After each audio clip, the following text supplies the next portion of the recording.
Știai că simetria în fotografie îți face creierul să se bucure? Atunci când vezi o fotografie simetrică, creierul tău eliberează dopamină. Este exact ca atunci când mănânci ciocolată sau primești un like. Nu este o glumă. Simetria activează centrul de recompensă din creier. De ce se întâmplă asta? Păi, răspunsul este în creierul tău, mai exact în zona cortexului orbitofrontal, care procesează plăcerea vizuală. Un studiu publicat în Proceedings of the Royal Society B ne arată că oamenii răspund mult mai intens și mai rapid la imaginile simetrice decât cele asimetrice. Într-un experiment, participanții au fost puși să aleagă între imaginile simetrice și aleatorii. Rezultatul?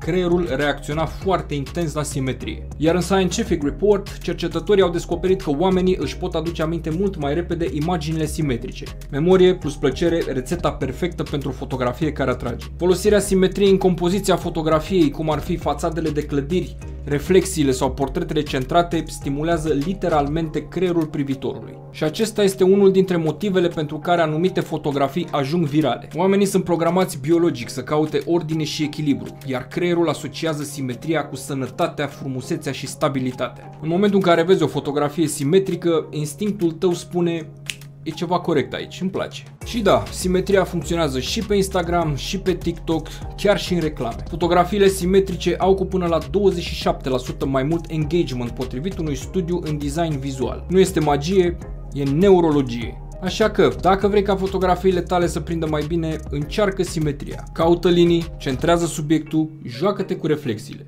Și ai să vezi că feedback-ul nu poate să fie altul decât unul pozitiv.